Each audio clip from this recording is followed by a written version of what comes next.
শুভ দুপুর সবাইকে। সপ্তাহের বাকি দিনগুলো তো সকালের অ্যালার্ম, ঘড়ির কাঁটা আর বাইরের দুনিয়া অবরত তাড়াহুড়াতেই কেটে যায়।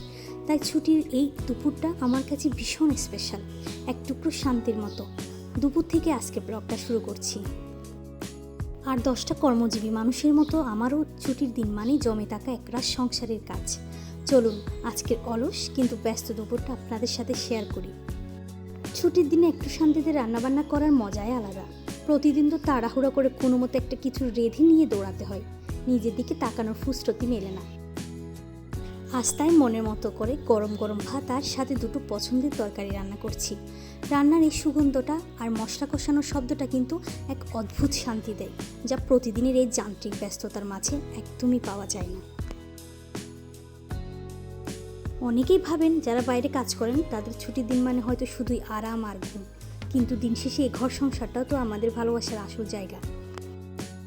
সারা সপ্তাহ বাইরের দায়িত্ব সামলানোর পর এই একটা দিন নিজের ঘরটাকে নিজের মতো সাজানো, গুছিয়ে রাখার মধ্যেও অন্যরকম একটি সার্থকতা কাজ করে।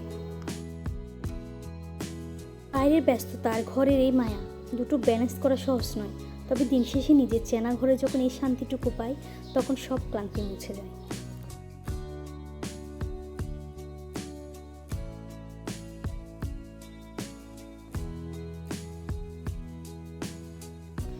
রান্না তো হলো, কিন্তু আসল যুদ্ধ তো এরপর। এই যে সিঙ্ক ভর্তি থালা বাসন আর রান্নার পর তেল চিটচিটে হওয়া চুলাটা পরিষ্কার করা, এটা কিন্তু দেখতে যতটা সহজ মনে হয় ততটা নয়।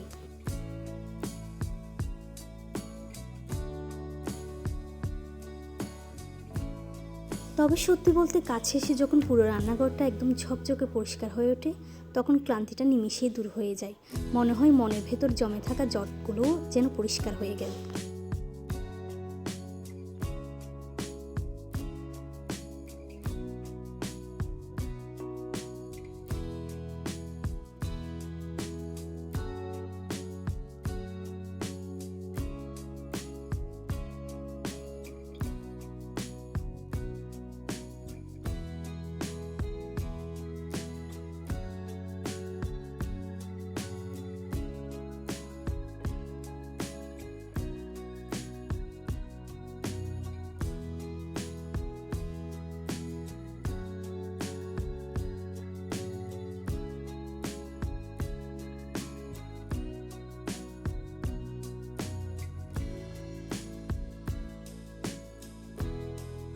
আজকের এই ছোট্ট ছুটি দুপুরের গল্প আর সংসার নিয়ে আমার এই টুকরো ভাবনাগুলো আপনাদের কেমন লাগলো তা কমেন্ট করে জানাবেন। কিন্তু সবাই ভালো থাকুন, নিজের ঘরের মানুষদের ভালো রাখুন।